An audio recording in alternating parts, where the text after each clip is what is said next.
leads to a lot Well, of problems. you know where I like to look for my meaning in the universe. Yeah, I we're look, gonna bring I it look, I look into this. straight up at those glorious stars, and I say, "Stars, tell me what should I be doing with my life." Yes, So, yes, you do. I'm sure you do secretly.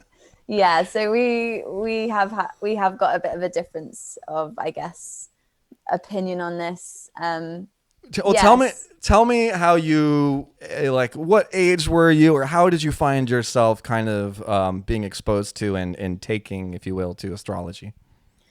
I mean, astrology is literally, I think, for as long as I can remember, it's always been something I've just found quite fun. So, like, from the age of just like maybe being probably, I'd say, a teenager, because I feel like at that point, becoming a teenager, that's when you start to like really start questioning things a bit more. There's a lot more sense of like uncertainty and who am I and how do I navigate this world and what does it mean to be a human? What does it mean to be a woman? And what does it mean to be, just everything. So I think I guess I've always looked at like things like my horoscope, not in extensive detail. And I'm not an astrology expert by any means. Like, I find interest in it. I like to read about it. I've got an app on my phone that has sort of depicted my chart, and it can depict others. And yeah, like it's not something I'm like I have a lot of knowledge on at all. It's purely just something I've always done for like fun. And yeah, I guess later on, maybe more for a sense of like clarity, understanding, safety. But yeah, I mean, I've always looked at my horoscope, just whether it's been in like a magazine or like on an app or the internet. But I do think that in the last year or so, I think I've taken more of an interest in it. And it's probably coincided with the pandemic a little bit. It's just at a point in your life where I feel like, things are happening that felt so beyond my control, that I haven't got like I don't really know how I am navigating those situations. And I think at that point that it can be for anyone where they maybe decide to turn to a belief system or a sense of faith or hope or just spirituality. People, we've all, I think, through this last year had to find like coping mechanisms and ways to get ourselves through some really, it's ups and downs definitely, but like these have been some really, really dark times for people.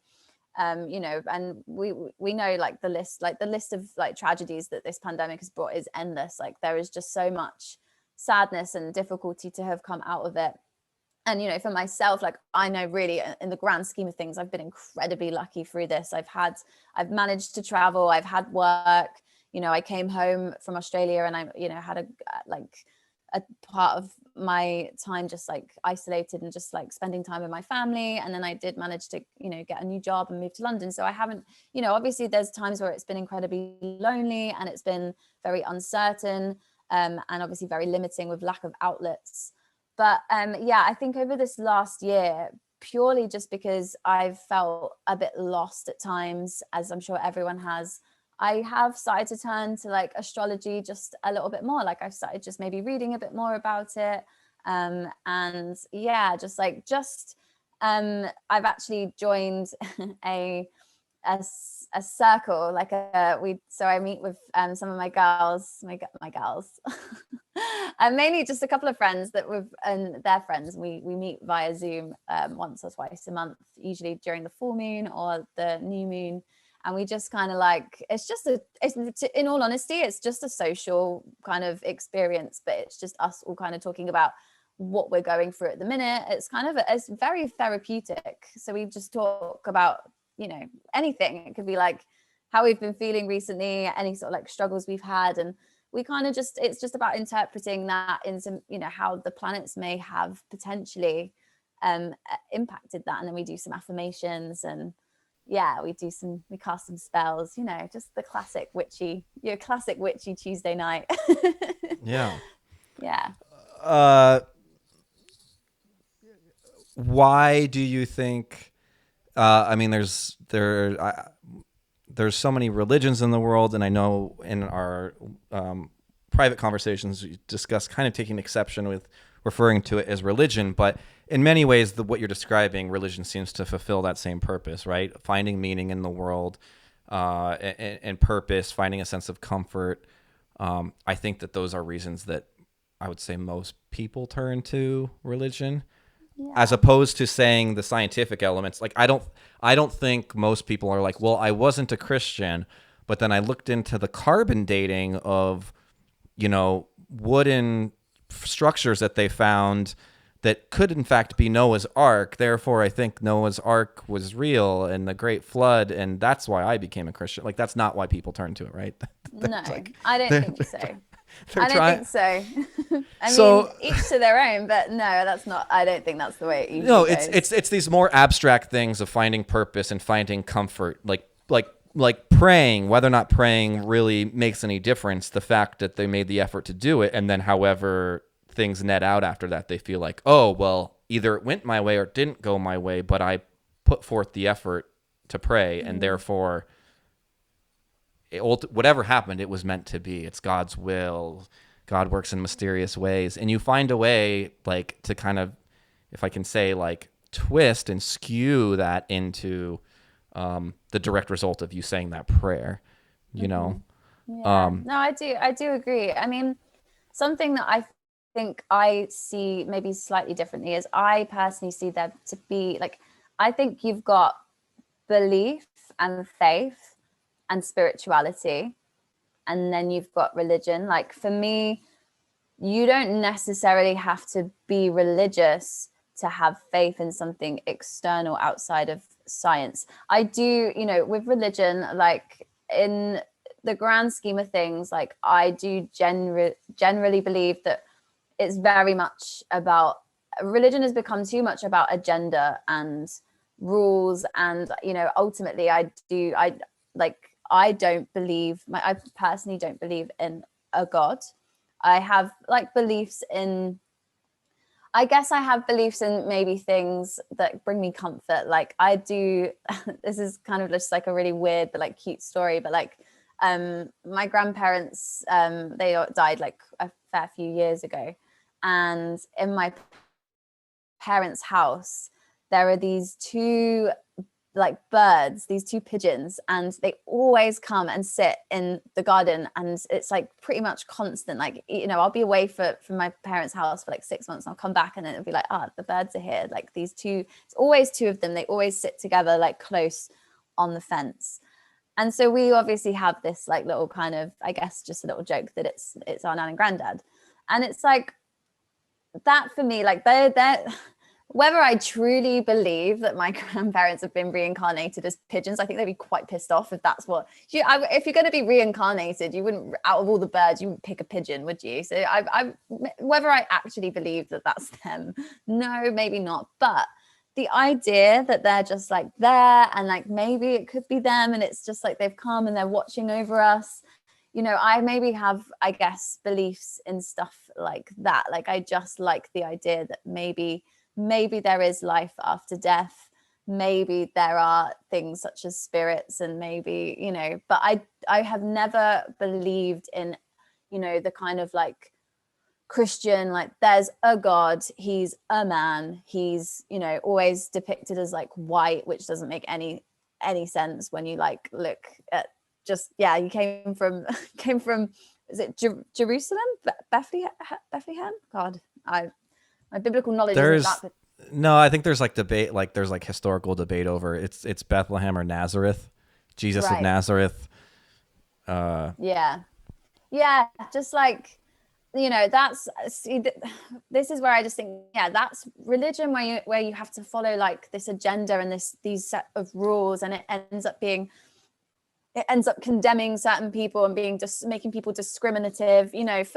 For me, it's kind of like if someone's like, yeah, I kind of believe that, there's like something bigger than science. I'm like, okay, that's nice, or if someone thinks like, yeah, I believe in life after death, it's nice. As soon as someone's like, yeah, I believe that, like all homosexuals should be like eradicated from the earth, that's when I obviously stop. And I think that I have a huge issue with that. That's not, to me, that's not faith, that's not belief, that's not spirituality. That is literally stories that have contributed to people having judgments and like ideas about this like perfect world and how and who gets to live in that perfect world and who doesn't. And that to me is those two things I see very, very differently. Although I obviously know that there is, an overlap of like belief and faith into religion, I just still like, I definitely think you can have one without the other. And that's just kind of how I see astrology. And, I just see it as, I guess, just a bit of fun and just a way of interpreting things that isn't scientific and it isn't logical. It's like the story of the pigeons. Like there's no science to support it. It's just ideas. And I guess, it's a cultural thing, it's spiritual, but it's just another tool of, I guess, trying to figure this shit out.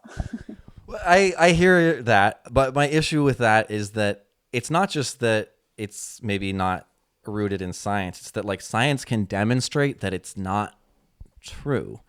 Just like, so to go over some stuff we've said already, but like where I lived in Bushwick, Brooklyn, which is like the hipster epicenter of the world, literally the bar nearest me was an astrology bar and called Mood Ring. And the fact that they were even marketing that as an idea meant, going back to capitalism, like, oh, there's people who will come to this bar specifically because they think it's somehow like a better spiritual sphere for them to be in or whatever.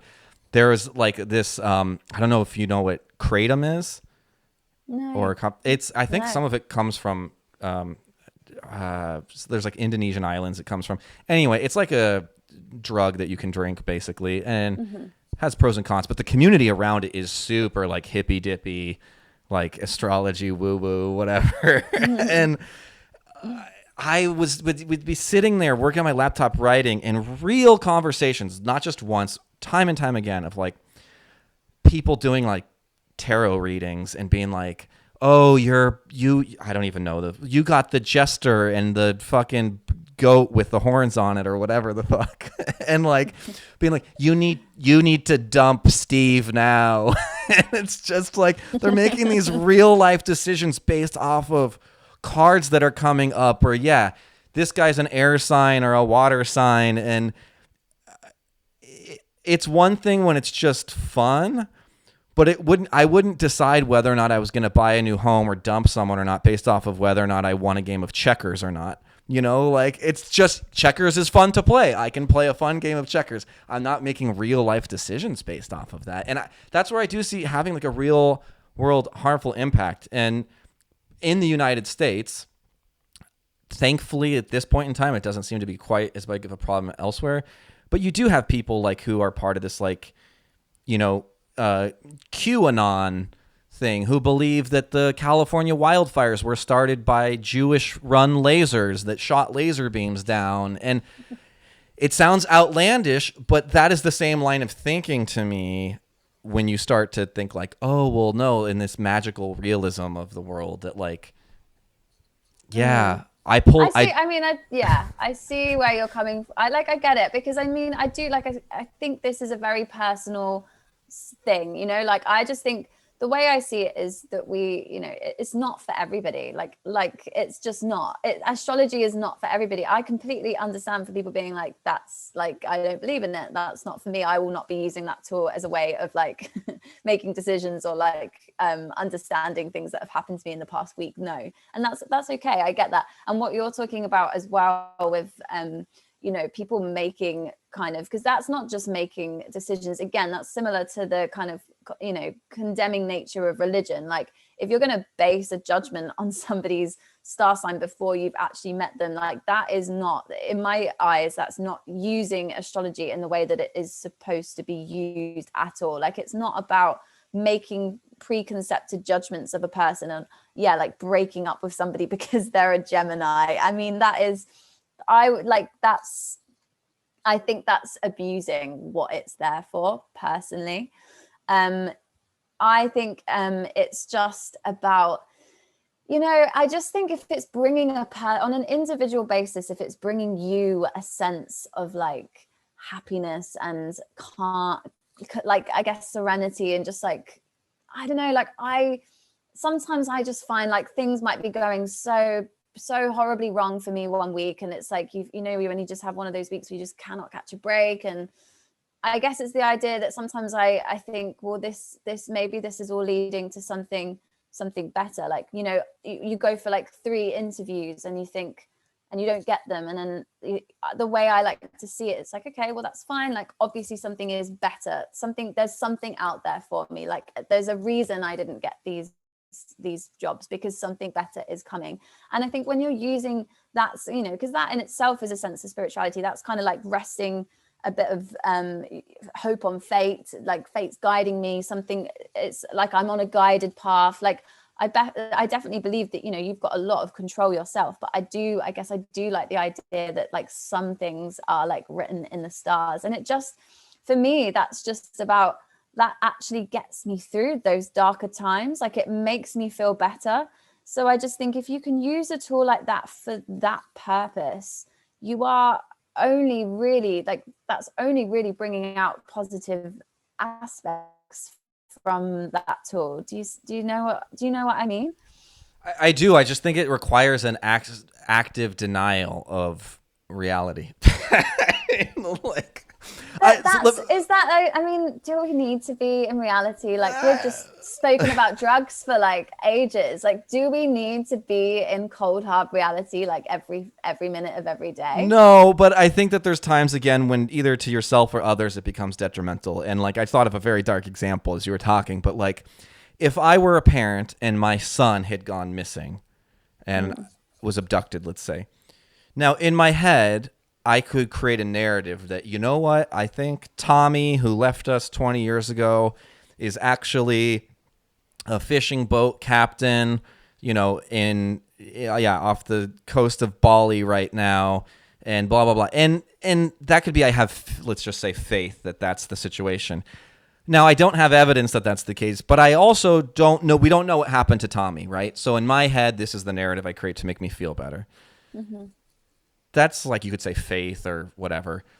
But that's different than like an inspector showing up to the door and being like, sir, why don't you take a seat? I'm sorry. We found Tommy in a ditch, under a bridge. And then so there's like science that shows like, no, that's not what happened. And then me creating some narrative in my head of like, no, it was a fake body that the government exchanged because they were trying to manipulate. And then Tommy's on a fishing boat now off the coast of Indonesia or whatever. Like, and I think there's demonstrable things that show that like astrology is not true and that like it was made up and that it's not even consistent amongst, as we talked about, like the Western versus Eastern charts and so forth. Like, so when that, I feel like then there's an active denial of the facts and reality when people choose to ignore those things, Right. Yeah. I mean, okay. I mean, I feel like with the thing that you made up, it's like that. I don't know if that's really like faith, like the idea that that's like falling down like a conspiracy theory trap. Like if you felt like somebody had passed away, but they had their body replanted, like that's quite far fetched. Like that is quite a far fetched like reasoning. But the idea that maybe, when people say like just a simple kind of like, maybe he's in a better place, or like just this kind of like I think a more gentle kind of like reassurance that saying that to somebody doesn't make, if you look at the science behind saying, I hope he's in a better place, I hope he's happy wherever he is, there's no science behind that, but it's just about making people feel a little bit better. And I just don't think that the science is that important to everyone. Like it's obviously something for you that it's a huge value. Like you need evidence, you want to see cold hard facts about things, and that's absolutely fine. Like I would never, I completely get and understand why you like to see the world that way. Like I know from like a very young age, I didn't enjoy seeing the world that way. Like it sounds really weird probably to you, but like I used to love drama and English and sociology subjects. Like I love theories, and I love looking at like psychology and philosophy. And I absolutely hated my science lessons. Like, I really, really didn't like being shown how everything works.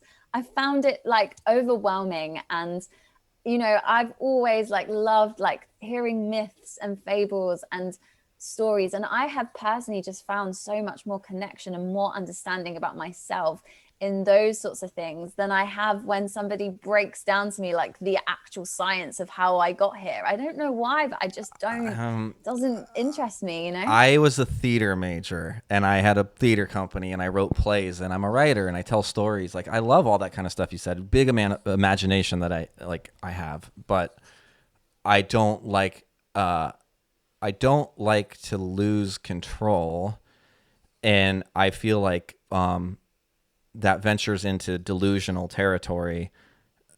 Like, I'm not even going to use like harsh words, but like, yeah, when I put on a play, I like to know that, you know, the stage manager knows that at this cue to pull the curtain so that they open, and that the actor's going to be hoisted up over the stage, and it's going to look like they're flying when the audience suspends disbelief. But I want to know exactly how that works. I want to know how the sausage is made, because otherwise, if that rope isn't secured right, that actor's going to fall, and the reality is that actor's going to break their face. You know, and so I like to have a combination of fun, if you will, with the mystical and imaginative, but also again have that anchor in reality. But And that's fair. But I mean, when was the last time that you like? I mean, I guess with the pandemic, maybe it was a while ago, but like the last time you weren't the writer, you weren't the creator of the theatre, but you were the one in the audience sitting. And what was it? Can you remember like the last thing you watched that you got incredibly lost in? I know. I mean, not off the top of my head. I know. I Can just you think can't. of something that you have like maybe like just a piece of theatre that was like incredible and it really, really drew you in, and you were really, you know, sometimes you really forget that you're sat in a seat and you're fully, fully in it with the Yeah, characters. yeah, and I mean, it's actually Yeah. yeah. So what is the difference between getting lost in a delusional fictional world that somebody has written for 2 hours to somebody getting not lost, but like also finding that same sense of losing themselves a little bit to astrology? Again, I think when it comes back to real world consequences, you know, it's the thing of the sending thoughts and prayers to end the massacre of children in the schools instead of having gun reform laws in the states. It's like the number of times people sending thoughts and prayers. Thoughts and prayers don't do anything. Do you know what I mean? Like, we need But then do you actionable. not think there's influence from theatre and from stories and from art that have had have potentially, you know, there's always stories about people watching a play or a film and like going out and imitating the actions that they've seen in that. So that would also then, there's always, the problem is there's always negative aspects of everything. That's the issue with humans. We, for some reason, we take every tool and there's just a few of us that just have to fuck it up.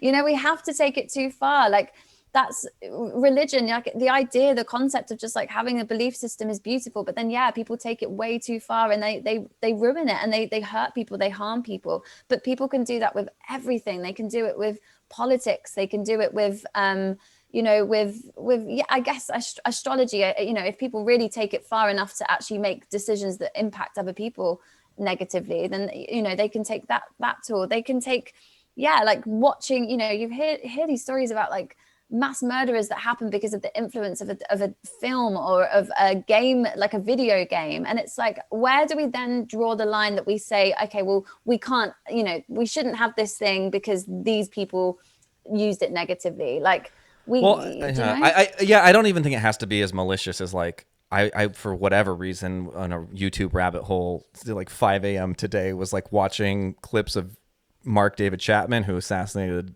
John Lennon. And, you know, he's supposedly part of it was because The Catcher in the Rye spoke to him, like, and he had the book on him when he did it.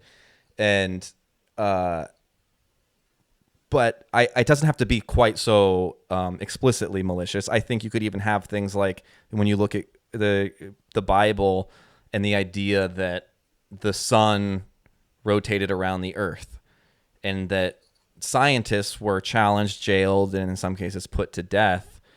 Like, even take away the death penalty element, just the idea of like how it's an anti-advancement of science to just maintain, no, definitely the sun rotates around the earth.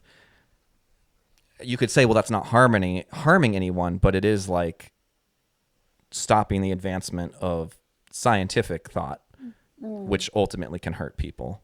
Yeah, Does definitely. does that make Yeah, sense? I mean, I don't think any of these things are prohibiting the advancement of science. Like I said, I mean, I don't turn to this for a lot, like, there are a lot of things in the world that I don't turn to astrology or my horoscope or like, yeah, my daily like affirmation, whatever it sort of sends. I get like a little notification sometimes. I actually screenshotted what it was today just because I thought I might need to share it. What was it? It was do not be ashamed of what goes on in the dark. Mm-hmm, So there you go. That's a little message. And it's right. personal, isn't it? It's And for then me. someone's chopping up a bunch of fucking women they met on the street in their basement, and it's like, don't worry, I read Emma's little affirmation of the day, and what happens Well, in the there we dark go. doesn't matter. And I mean, yeah, who's to say that's not what my my activities are in the dark? But